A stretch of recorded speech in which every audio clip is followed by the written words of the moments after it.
최근 영국의 런던은 그야말로 지옥이었습니다.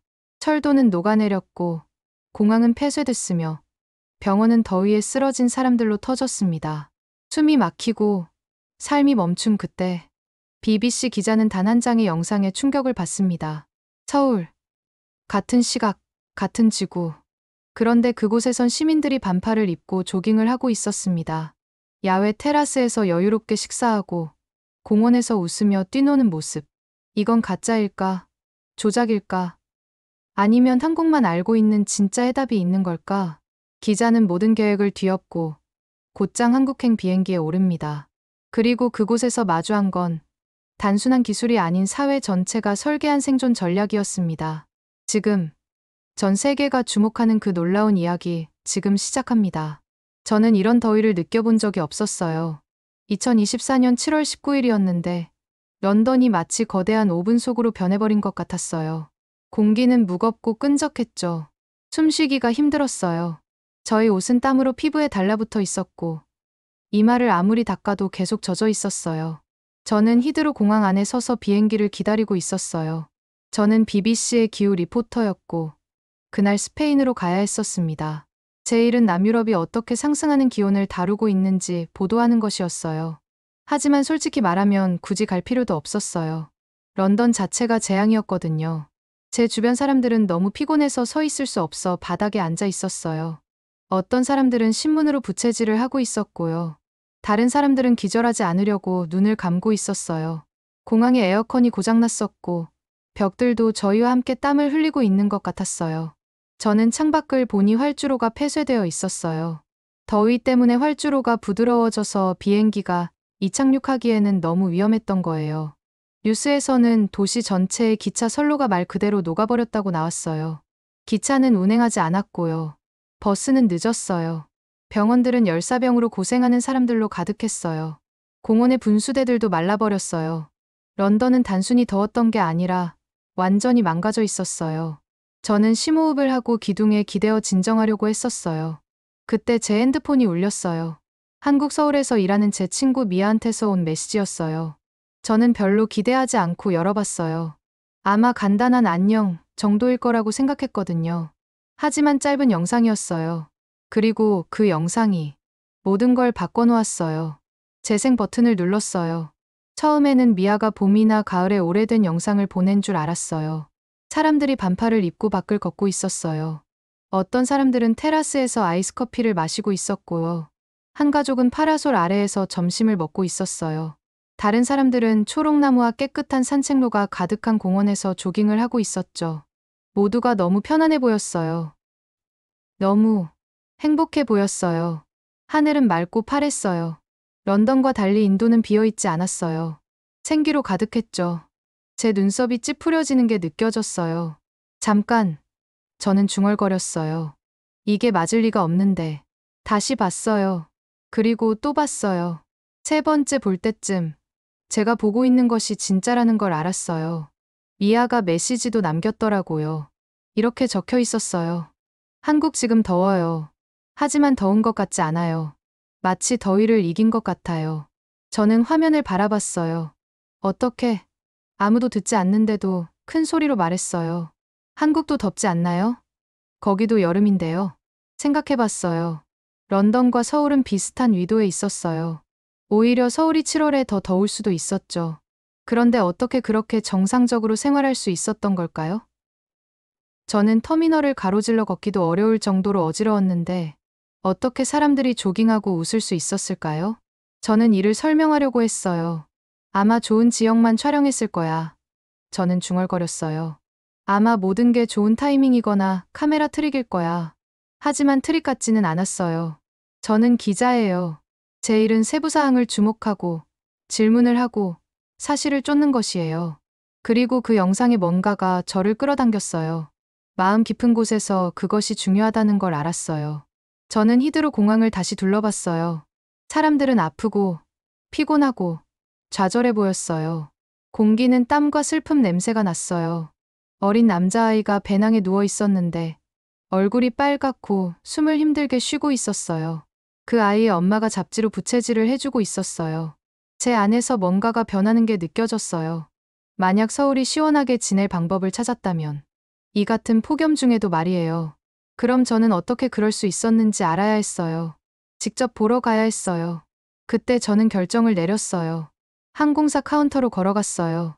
마드리드 가는 비행기를 취소하고 싶어요. 직원에게 말했어요. 그리고 서울로 가는 비행기를 예약하고 싶어요.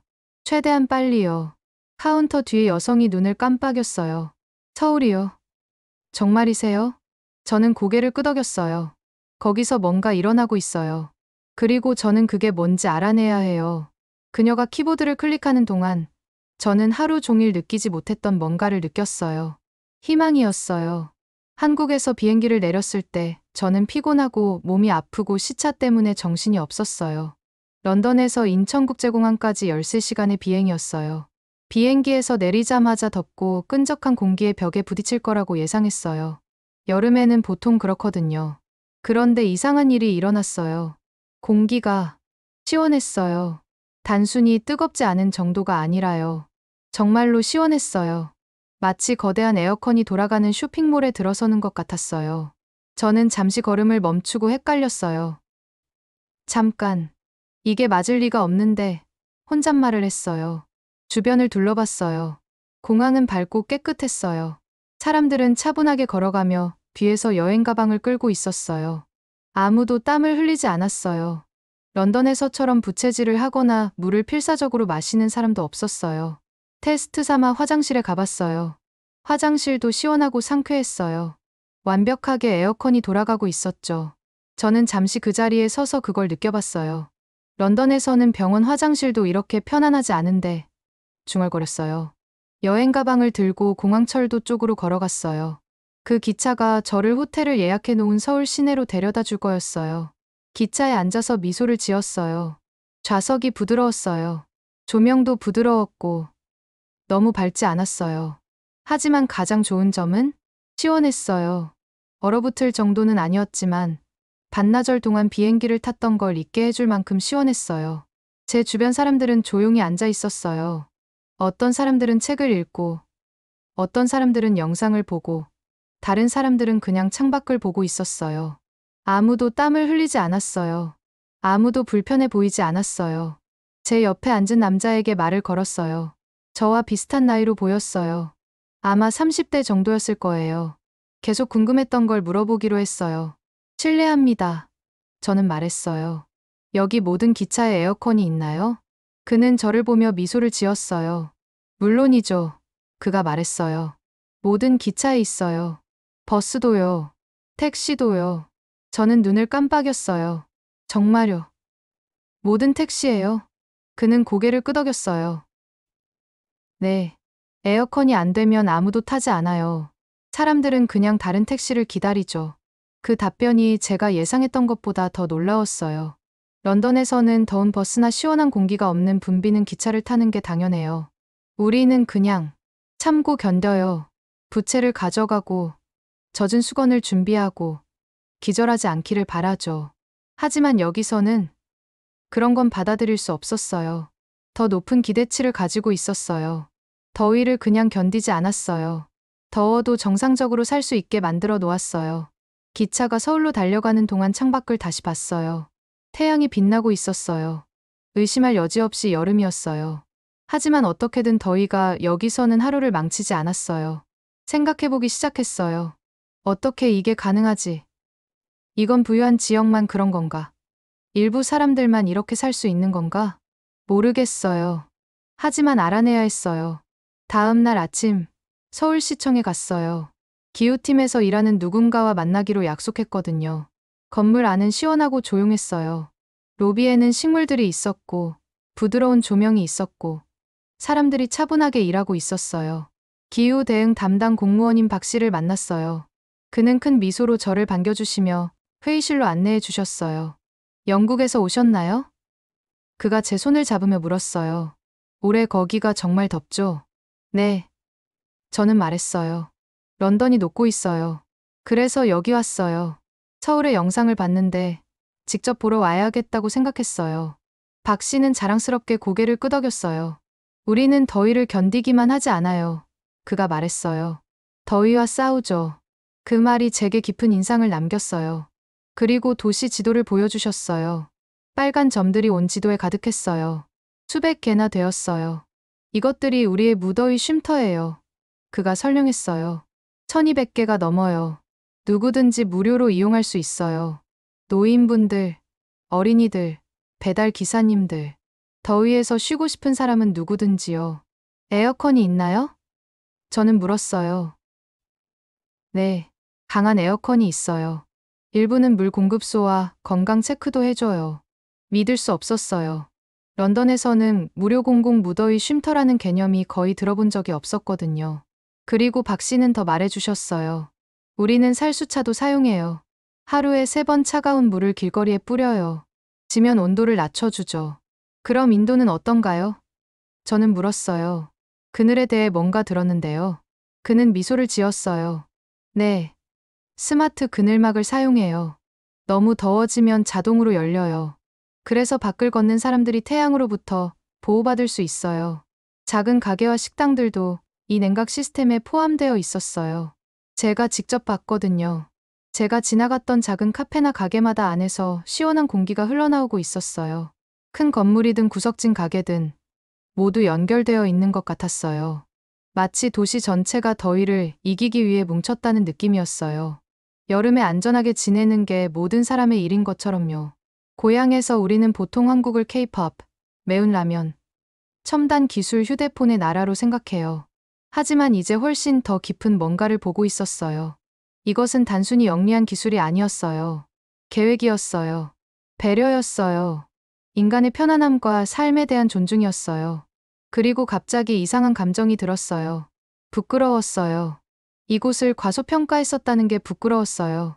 우리나라에서는 아직도 사람들이 고생하는 동안 물을 더 마시라고 말하고 있다는 게 부끄러웠어요.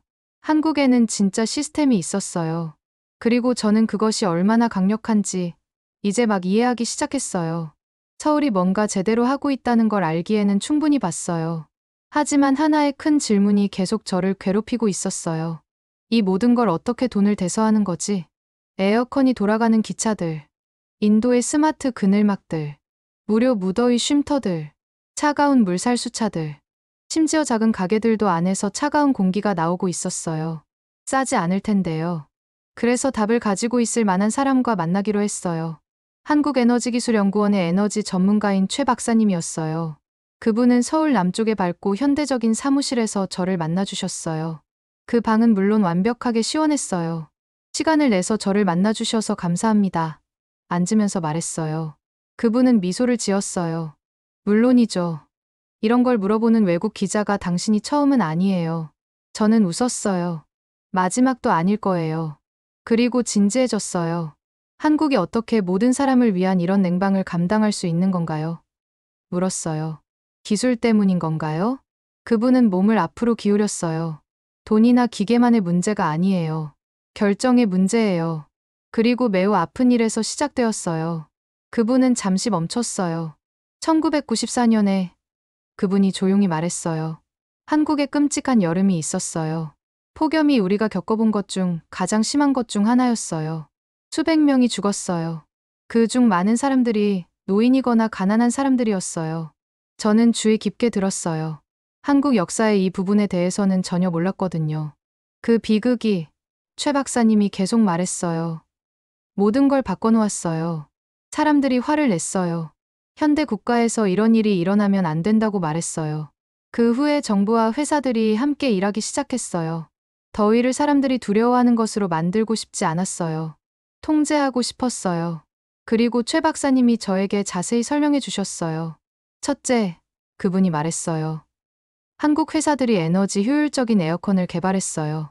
이 기계들은 예전 것들보다 훨씬 적은 전기를 사용해요. 그래서 사람들이 엄청난 요금 부담 없이 더 오래 사용할 수 있었어요. 저는 고개를 끄덕였어요. 그래서 어제 한 집에서 에어컨 5대를 본 게 설명되네요. 그분은 미소를 지었어요. 맞아요. 여기서는 그게 정상이에요. 둘째, 그분이 말했어요. 우리는 전기를 만드는 방식을 바꿨어요. 한국은 원자력 발전과 태양광 패널에 투자했어요. 이것이 에너지 공급을 더 안정적이고 저렴하게 만들었어요. 특히 사람들이 더 많은 전기를 사용하는 여름에 말이에요. 그리고 셋째, 그분이 말했어요. 우리는 가장 취약한 사람들을 돌봐요. 가난하거나 나이가 많으면 여름 동안 전기 요금에 특별 할인을 받을 수 있어요. 정부가 돈을 대서 도와줘요. 저는 잠시 말이 없었어요. 영국에서는 사람들에게 물을 마시고 그늘에 있고 더위가 더 심해지지 않기를 바라라고 말해요. 하지만 한국은 안전망을 만들어 놓았어요. 똑똑한 기계들, 깨끗한 에너지, 그리고 공공 지원으로 만든 안전망을요. 한국에서는 최 박사님이 말했어요. 냉방이 사치가 아니에요. 권리예요. 깨끗한 물이나 안전한 도로와 마찬가지로요. 그 말이 저에게 큰 충격을 줬어요. 작년 여름 런던에서 작은 선풍기로 따뜻한 바람을 불어가며 제 작은 아파트에 앉아 있었던 걸 기억했어요. 일하는 동안 얼굴에 대려고 물병을 얼리려고 했었어요. 우리에게는 선풍기가 있었어요. 한국에는 계획이 있었어요. 미팅 후에 일반 집을 방문하기로 했어요. 호텔도 정부 건물도 아닌 그냥 평범한 아파트를요. 서울의 바쁘고 인기 있는 지역인 강남에 가서 오지영 씨를 만났어요. 30대 여성으로 그래픽 디자이너로 일하고 있었어요. 남편과 딸과 함께 작은 아파트에 살고 있었어요. 그녀의 집은 평범해 보였어요. 별로 화려하지 않았어요. 하지만 안에서 놀라운 걸 발견했어요. 모든 방에 에어컨이 있었어요. 거실, 주방, 침실들, 심지어 화장실에도 작은 냉방 장치가 있었어요. 에어컨 5대요? 저는 물었어요. 전기 요금이 엄청 높지 않나요? 그녀는 웃었어요. 별로 안 그래요. 이것들은 새로운 에너지 절약형 모델이에요. 그리고 한 번에 다 켜지 않아요. 그리고 창문을 가리켰어요. 이거 보세요. 그녀가 말했어요. 3중 유리예요. 차가운 공기는 안에 있게 하고 더운 공기는 밖에 있게 해요. 그녀는 또한 자신의 건물이 벽에 단열재를 넣어서 지어졌다고 말했어요. 그것은 집이 너무 많은 에너지를 사용하지 않고도 더 오래 시원하게 유지된다는 뜻이었어요. 지영 씨가 아이스티를 만들어 주시고 우리는 창가에 앉았어요. 밖은 태양이 밝고 길거리는 더웠어요. 하지만 안에서는 그녀의 집이 봄같았어요. 이게 그냥 당신에게는 평범한 일인가요? 저는 물었어요. 그녀는 고개를 끄덕였어요. 네. 우리는 여름을 더 이상 정말 걱정하지 않아요. 뭐라고 말해야 할지 모르겠었어요. 제 머리는 런던의 이미지들로 가득했어요. 지하철에서 땀을 흘리는 사람들, 시원하게 지내려고 불을 끄고 어두운 방에 숨어 있는 가족들, 열사병 환자들로 붐비는 병원들이요. 저는 한국이 그냥 운이 좋았다고 생각했었어요. 하지만 운이 아니었어요. 계획이었어요. 책임감이었어요. 사람들을 돌보는 것이었어요. 지영 씨의 아파트를 떠날 때 그녀가 손을 흔들며 말했어요. 시원하게 지내세요. 저는 미소를 지었지만 머리가 빠르게 돌아가고 있었어요. 런던에서 우리가 그렇게 고생할 필요가 없었어요. 그냥 더위가 이기면 안 된다고 결정하기만 하면 되었어요. 그리고 여기 한국에서는 이미 그 결정을 내렸어요. 몇 년 전에 말이에요. 저는 서울 호텔 침대 가장자리에 앉아서 노트북을 보고 있었어요. 화면에는 빈 문서가 열려 있었어요. 보고서를 쓸 시간이었어요. 제 손은 키보드 위에서 머뭇거리고 있었어요. 어떻게 시작해야 할지 모르겠었어요. 처음에 여기 왔을 때는 놀랄 거라고 예상하지 않았어요. 흥미로운 사실 몇 개, 아마 첨단 기술 기계들 정도는 찾을 거라고 생각했어요. 하지만 제가 찾은 건 훨씬 더 큰 것이었어요. 이것은 단순히 에어컨에 관한 이야기가 아니었어요.